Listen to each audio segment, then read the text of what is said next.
My name is Kashti Dignam, and I'm here to wish you all a happy new year as we enter into 2025. I have no real plans regarding what it is I'm being guided to share, other than I'm being guided to share.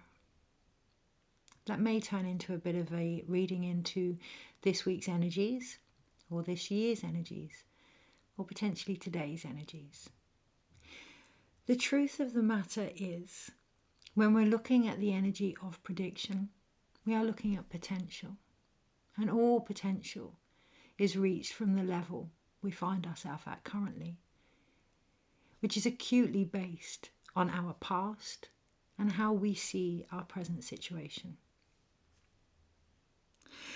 There's a lot of information coming through for 2025.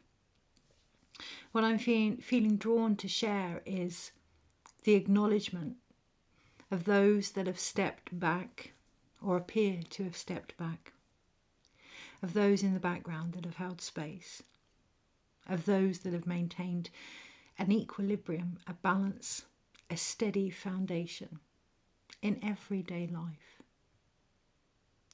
It feels vital that we acknowledge within ourselves and each other the day-to-day running of what it is to be human. As we go into the year 2025, there are going to be many cycles that return. That can be from surface level behaviours, patterns, right through to whether or not you believe in this past life aspects coming forward. Because 2025 is the year of the Hermit and the Moon, adding up to 9 numerically, which you will hear a lot about over the next few weeks. We are dealing with the vibration of completion. The guidance I've been receiving is not to confuse that with endings or even beginnings, but to see completion as a stage in itself, as an opportunity to return to wholeness. To recognize that completion doesn't necessarily mean we are getting rid of something, but that we are bringing it back full circle. 2026 will be the time, or the potential, and there's a very fine line at the moment. So what I'm receiving is to be aware of the potential, but not to get too lost or caught up in the potential, and to be flexible and to show adaptivity with whatever is occurring around us and within us. Because we are at a stage of completion. 2026 is where we will see, hopefully, potential change and shifts coming in as we move into a 10 or a 1 or a 0 vibration. 9 is about completion. It is that pivotal moment, that stage of transition, that void, the darkness, what so many people see as the dark night of the soul, grief, loss, introspection, winter of the human experience, that is going to help navigate us through everything that will reoccur in 2025. As always, the guidance is to be in the present moment.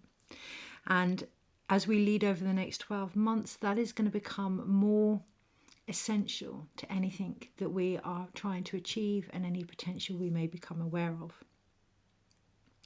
In the moments of stillness, we are opening ourselves up to a wider version, a wider vision, not only of what we're trying to achieve, but ourselves.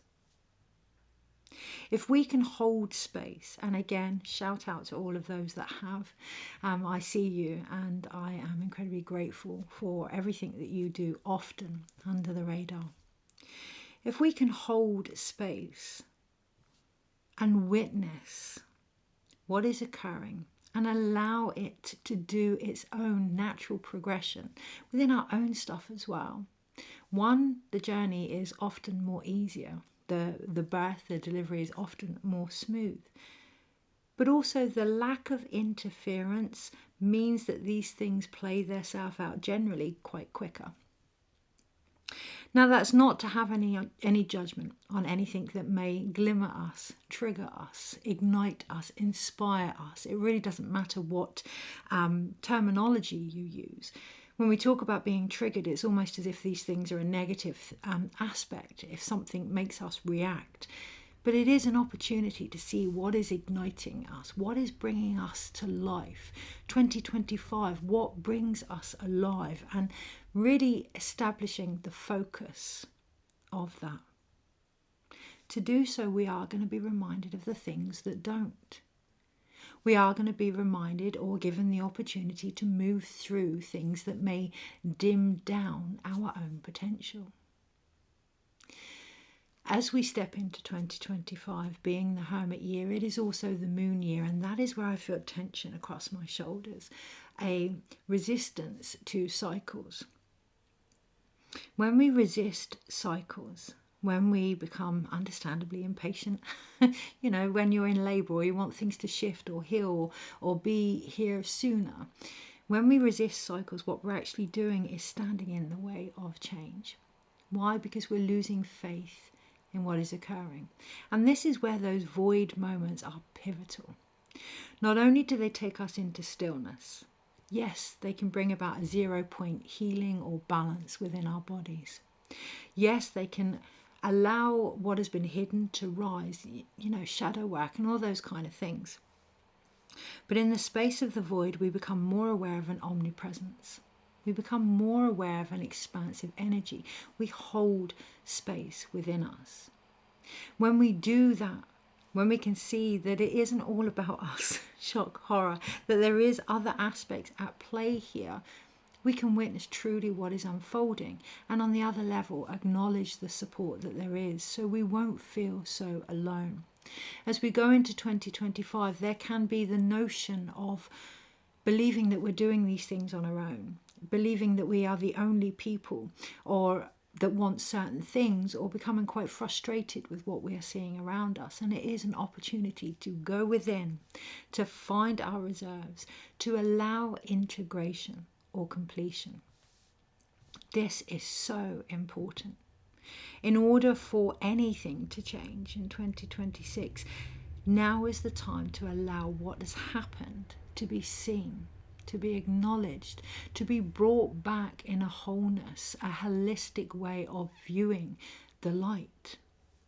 2025 is about the Hermit. It is about the star. It is about the vision. It is about what guides us forward now.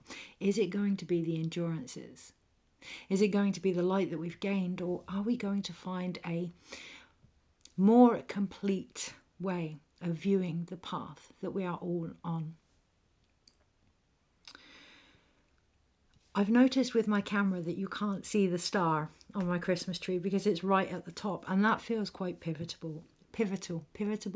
There may be moments where we can't see the vision. There may be moments where we lose sight. And it's not that our hopes, our ambitions, our drives, our dreams have changed. It is that we have, and we are being encouraged to see ourselves as the vision. So again, taking that moment to go within, to integrate. I do recognise we live in a chop wood, carry water world. I do recognise that life goes on and we have things that we must do. We have bills to pay and we have family to care for. It isn't about shutting ourselves away from the world. That can be the other more shadow aspect of the Hermit. It isn't about walking away from these things. There may be times where you need space. It is more about finding the stillness within. I had once the most incredible experience where I went to London, and it's a very chaotic place. It's a very busy space, and it's so full of life and so constantly moving. And it was a wonderful opportunity to recognise how I could stay still in my own energy amidst everything that was happening. And that is what we are facing in 2025. Why? To find our own light, to stand in the vision that we are. And from that space, anything we are trying to achieve isn't outside of us, it's within us. The vision itself becomes omnipresent. Now, of course, in order to do that, we have the moon energy, and we are being guided here to look at the illusions in our life, to look at the cycles that are returning in order for us to come back to a place of fullness, of completion. It is all in how we see it. We can continue to look for the star outside of us, or we can find it from within. There are going to be potentials that are here to encourage us to slow down. They may not seem that way. They may initiate the opposite. They may initiate a fight or flight response, fear, anger, doubt, betrayal, all of these old wounds rising to the surface. But what they are doing is giving us a chance to integrate the whole path, to go a little bit deeper. Doesn't mean we have to deep dive into our psyche. However, with the moon energy, there is an opportunity to discover more about ourselves through our emotional wisdom. It is our emotional wisdom that connects us to our psychic abilities. It was Freud that actually called our emotions our psychic energy. It is our emotional ability to hold space for what is occurring and to really feel that allows us to be aware of our environment and act accordingly to what we need. If we do not open up to this light, this direction, this inner guidance, this intuition within us, next year could feel like a very hard slog. Using this time to pause, to reflect, to find your own, timing.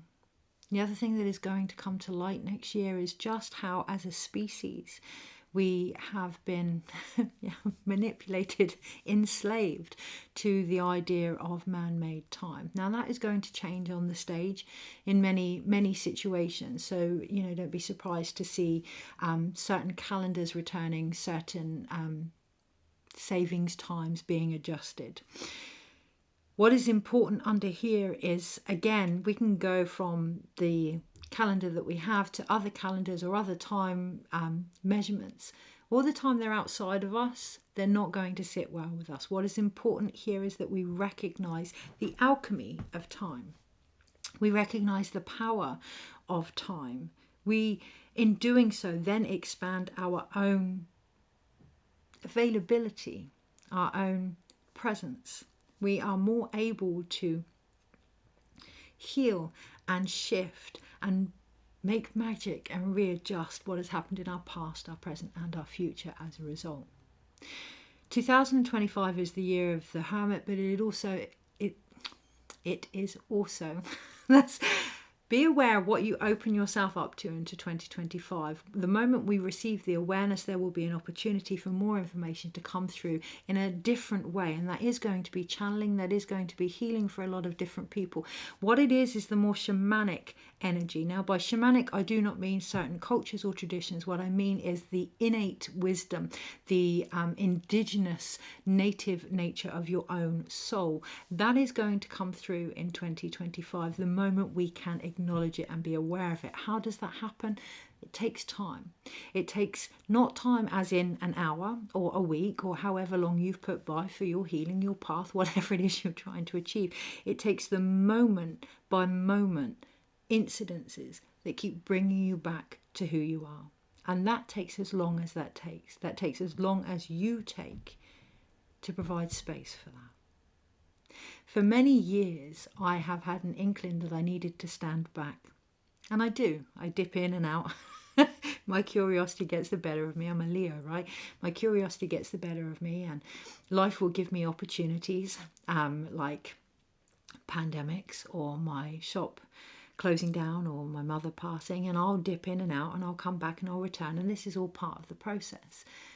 It wasn't until my wolfhound recently passed and then my cat passed within 3 weeks of him passing that there was a big potential to step back and take time. In those moments, I integrated more than I have. I received more healing and did more ceremonies and more work, if you will, quote unquote, than I have in probably several years. Things take what we perceive as a long time because we do not allow the sacredness of them. This year coming, if we want things to be ready to change, it is making space for whatever that needs to do so, and integration completion is a valid stage of that. Otherwise, what happens is we continue to manifest, to create, to see, to feel, to connect, to read into, to predict, to predict from where we were, not from where we are. As we go into 2025, we will no doubt be inundated by the New Year, New You slogan and scenario. And I personally have nothing against that. But what I will say is, if it doesn't feel as if it's the right moment for you right now, it isn't. And just acknowledge that. Time is not linear. As we move into 2025 and probably more into 2026, we're going to respect more the fullness of time, the embodiment of time, the richness of time beyond our clocks, to what makes life worthwhile, what brings us alive in 2025, what inspires us. And that comes down to our own focus. That comes down to recognizing what we are concentrating on and from where. And from there, we can truly appreciate how we are adding to this. There is a level of responsibility that comes in 2025 of recognizing the illusions we may have put ourselves under, particularly the I can't do anything about this, everything is out of my control. I need to just say it, the victim mentality. There is a great opportunity here to shift the perspective, not of the situation around us, but of ourselves.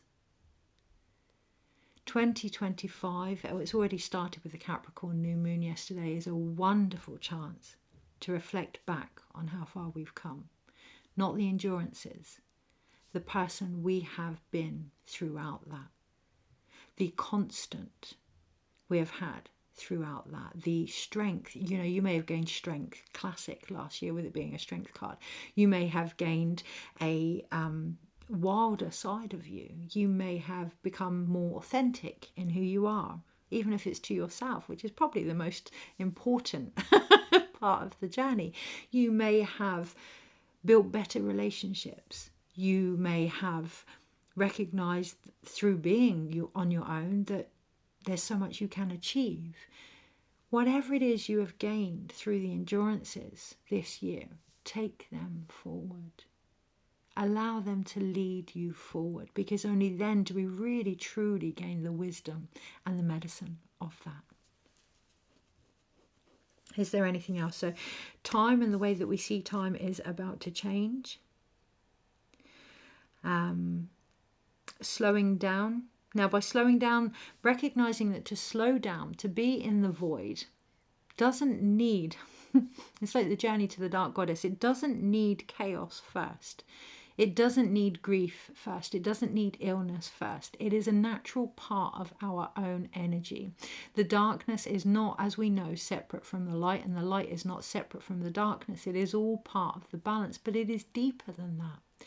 In any potential, when you think of seeds, they are held in the dark, dark soil. In everything, there is darkness. It is the very root of who we are. 2025 is going to see darkness from a different perspective. Now, even that could very well bring up for people, what, evil, what this, what you're telling me that's a good thing. One, I'm not telling you anything, and two, it is about how we see darkness. The only way to change something is to really look at, one, what we focus on, and two, our perception of it, our vision of it. Not only will it reflect back where we are at, but it will reflect back what we are creating as a result. In 2025, we may not see the star, we may not see the bigger vision. It's because the bigger vision is and always has been leading us, not the other way round. To be held by our vision helps us to recognize the support that we have, how vast that is, how we are not on our own. We are not changing the world individually. alone. We are doing it individually together. In 2025, by acknowledging the presence of darkness for the void, for the healing, the still point, the grief, the space between worlds, we truly get to see our potential as manifestors. When we slow down, the process can move through us. The emotions can move through us. We may see something that upsets us, and rather than reacting, we can hold space for what's going on within us. Find the light that is there trying to rise and share that. It's all a choice. The other thing I've noticed with 2025, thank you, I kind of wondered where we were going there, is in astrology, in Chinese astrology, it is linked to the serpent. Now, the serpent in our medicine wheel is in the place of the south, which is the present moment. It is also what connects us to the earth and to our path as we walk on the belly of Pachamama. The serpent sheds its tail. I don't know if anyone's ever seen a snake that sheds its skin. It does it in one movement if it's healthy and cared for, and it does it with ease and grace. And the whole skin has every mark, every lump, every bump, even the holes of the eyes and the mouth, and it's complete. The energy that we are facing this year, particularly in January until the Chinese New Year or the next new moon, is an opportunity to look at what we are shedding. By recognizing what we are completing, we are going to see a lot of long-term goals come to a final aspect, provided we can hold space for them, provided we can keep going and just step a little bit further into our emotions. That's going to be dependent on where you are. I've just looked, 22 minutes.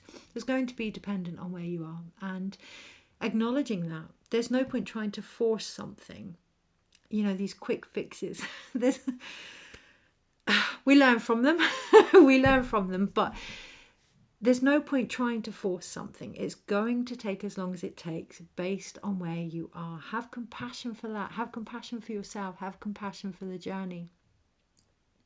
It wasn't until I stepped back and sat with my grief that I could really recognize what my physical body has been through in the last 5 years from a soul level, and have that deep compassion. And the moment my body heard, it started to integrate. Acknowledge the impact that change has had on you. My cat was a classic. 3 weeks after my dog passed, she passed. To see the impact of grief on her body. And we're all grieving, whether that's because we've lost people that we love, or the way that the world once was, the amount of people that have woke up, you know, to what has been a difficult realization for many, whether our jobs have changed, and it doesn't have to be negative things, change can be positive as well, whether we've moved into relationships that we've always wanted, but we're grieving the single aspect of ourselves. Whatever has happened, there has been change. The completion aspect of change is to acknowledge that and to take time to recognize the impact that that's had on the body, and allow things just to come down into the body, to ground and root, and to then set any resolutions or resolutions from that aspect. When I was grieving the last few months, there was a lot of stress going on, and I wondered why I not only couldn't hear it or cope with it. That's what I thought. I thought, I can't cope with this. But I knew also not to take on board these negative energies, these darker aspects. I was already in the darkness. I was already in the void of grief, and I knew not to take these other things on because they were distractions. They were almost fake darkness. We have artificial light. We have things that may seem light that aren't light. We have artificial darkness as well. The darkness I was in with the void of grief was held by love. No matter how difficult it was held by love. These other aspects trying to distract me out of that were not only a completely different vibration, and that's what we're going to step into in 2025, really recognizing what darkness is. When we talk negatively about darkness, we are talking negatively about the void, the death, change, the feminine, the earth, the shadow. When that happens, there is going to be a resistance to that. What I felt in this void was a resistance to what actually wasn't darkness. It was man-made. It was very logical, very mind-led. Not only did it not resonate, I knew if I took that energy, that distraction into this sacred place, the ability to manifest with that was going to be increased. And I feel that when we are taking time, when we are being in the process, we don't have to stop what we're doing. There's this misrepresented common belief that when we're in the void, that means we do nothing. That when we step back, we're doing nothing. When we witness, we're doing nothing. When we're holding space, we're doing nothing. That we have to constantly be fixing or doing. There's a time for action, of course. Stillness is an action. Recognize the sacredness of that. Chop wood, carry water. Allow that to become an everyday part of your life. Bring that feminine energy in. Embrace that true darkness. There's going to be a great title for this video. Embrace the darkness. Embrace the darkness, the true darkness, which is the mother, which is the energy of being held, nurtured, cared for, loved. Because in that sacred space, whether it is initiated by choice, whether it is initiated by grief or pain, true transition occurs. In that space, we get completion.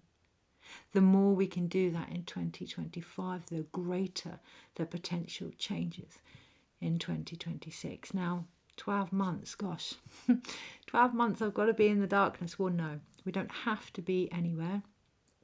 And it's about how we see the darkness. The other aspect is in those 12 months, what we're doing is we're caring and we're nurturing the landscape. We're caring and we're nurturing the soil. We're looking after our own bodies. So 12 months can go really, really quick. And these 12 months are an opportunity to ensure all aspects holistically of our health are up to par, are ready for the changes that we've been asking for. You know, we've done a lot of the endurances. There's been a lot of shifts and a lot of changes, allowing that integration into our body. The physical is the last level, allowing that integration into our body so that we can then, in alignment, mind, body and soul, bring forth the shifts that we're looking for. And that comes in everyday stuff. There's nothing more spiritual than taking what we have discovered and applying it to life. The Hermit is a earth sign. It's Virgo. There's nothing more. There's a real difference between knowledge and wisdom. Knowledge is what we've gained. Okay, so I learned that, and that. Wisdom is what am I going to do with that incredible information about myself, about the world, about what I yearn for, about who I am. What am I going to do with that? How am I going to apply that to my everyday life? And it can be huge, grand gestures. It can be millions of followers on social media. It can be smiling in the supermarket. A dear friend of mine is doing that lately, and it's really making a difference in their life. It can be, I have a habit of dancing up on the hill, and when I'm dancing, I'm praying. It can be cooking for your loved ones. It can be listening attentively to someone that doesn't get that on a regular basis. It can be pausing and gazing at a swaying tree.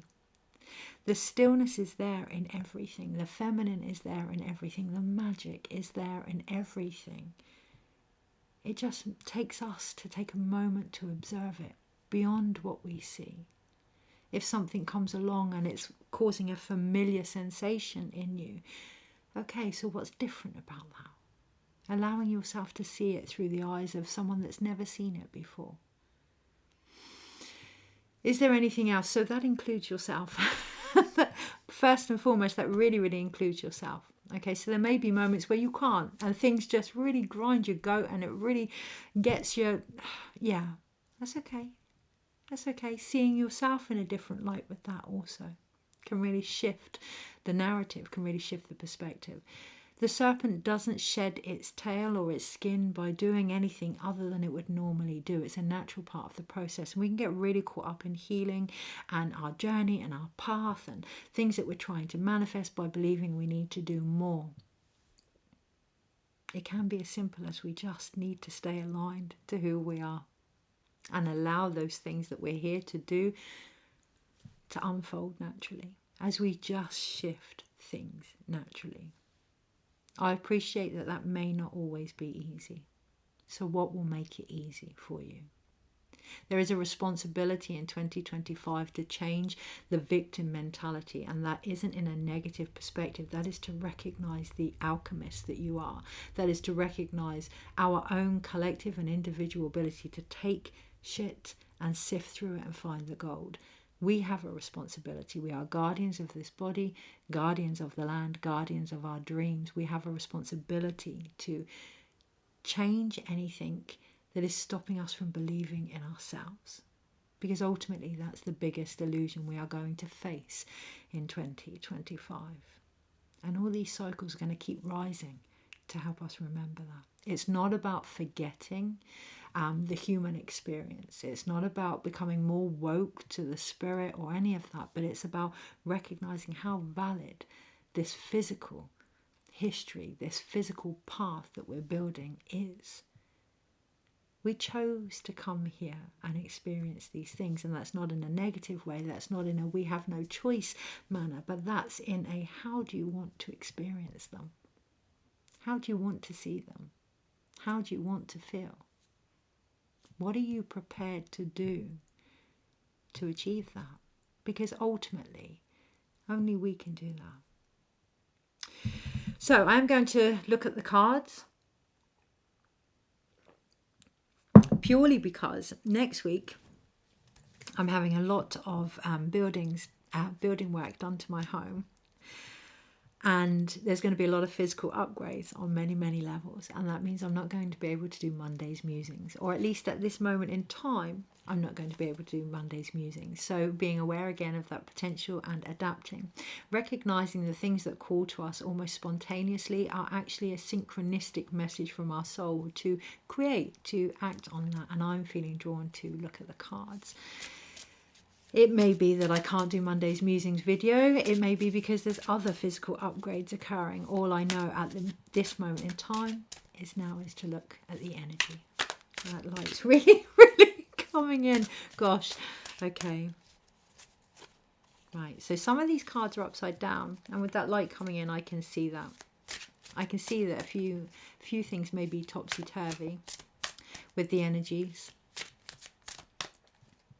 I'm becoming discombobulated, torn, confused. Yeah, Seven of Cups. Seven of Cups. In regards to whether to do a reading for this week, this day, this year, this month. And the truth of the matter is it doesn't really matter. Any theme that is occurring now will continue to occur until it has helped us discover what it is we need. Okay? The confusion comes from trying to separate ourselves from what is happening, trying to separate ourselves and get some kind of logical order. Prediction. So when I read the cards a few years ago, it was really easy to read cards. You could read it on a day-to-day basis, month-to-month basis, and, you know, based on the potential, it was really quite simple. I then came across a few years ago a moment of 0 point clarity, and when I read the card, whatever came up and was shifted there and then in front of me. And that's why my readings that I offer now are more empowerment readings than predictions. But the energy shifted with awareness. And the moment that happened, the whole reading changed. And that's the thing. When we're confused, being aware that we're confused, feeling into what's going on and what's causing the confusion, when we really feel into that moon energy, who or what is causing the confusion that we find ourselves facing in any repetitive cycles, when we really sense into that and bring it to our awareness, it will shift, it will change, and it will help shine light on where we are on our path and how to keep moving forward. That's what the tarot does. That's what these opportunities in life do for us. That's what these cycles do for us. Self-awareness. I had a moment of really clear insight the other day. Self-awareness. I'm incredibly aware of everything that goes on in my body. Incredibly aware of everything around me. Obviously there's room for improvement, like there is all of us, but very expansive in what I see and what I feel and what I sense. We all have that potential. We all are. And I've always been very adamant that I can't bring change for others, that it's down to the individual, that that's where empowerment lies. And the other day I clicked that self-awareness is the very basis of this empowerment. We talk about sovereignty, and there's going to be a lot more of that over the next few years. Sovereignty comes from being self-aware. If you want something to change, if you want something to shift, or you're not happy with where you are, or you want clarity, what is going on for you? You may find it frustrating that these questions will continually be directed back to you, but they are an opportunity to open up to your own wisdom, your own native soul. And this year, we are really going to have the opportunity to feel into that, because that's where the confusion lies. We don't see ourselves for the light that we are. Okay, dogs are barking. So on the moon card you have the dog and the wolf on the traditional deck. I now actually have two dogs in spirit, just like the moon card. And the last few months I've really embodied the hermit energy. And that is the other thing that's coming through for 2025. The promise, the potential, the shift that comes if we embody what is going on, if we embody what it is we're trying to achieve, really step into that. It's one thing to talk about guidance, it's one thing to look at what could potentially happen or what we might want. How willing are we to become what is needed in order for that to shift? It isn't always easy to hold the light in times of darkness, and it's not about changing the darkness. It's not about shifting the darkness. It's not about healing or fixing the darkness. It isn't always easy to be positive in times of negativity, but the reason that isn't easy is because we're trying to change the negativity. We're trying to change the opinions of others and the journey of others and the path and the endurances and the discovery of others. That isn't our place. Our place is to stand in who we are, purely and simply, and to keep walking that journey of discovery, self-awareness, sovereignty, vision. Okay, anything else for this year? So we have the Page of Pentacles and the Nine of Cups. I was really tempted to look at what else is underneath it, and as I did so, I've come across the Ten of Swords. I've decided to use the Animal Totem Tarot today by Lisa Robertson. I share that because underneath it all, I was really tempted to look at what was behind it, to really go, not take things as they were, even though I felt a certainty in that. And what's underneath that is the Ten of Swords. On this card, you have a pigeon, the messenger, that has actually, you can't see that, I don't think, that has actually been stabbed through the heart. And then underneath that, the Nine of Pentacles, which is in the form of a snail, of a turtle tortoise, going slow, allowing things to be repaired, to be built up upon the past rather than brought down from the past. If we're going to look at what's underneath it, what are we gaining from that? What are we choosing to take forward? Because the cards that we have are the Page of Pentacles and the Nine of Cups, focusing on the transformation, focusing on the beauty, focusing, this is beautiful, the Page of Pentacles here. Okay, so it's a llama, drama llama, that's what springs to mind.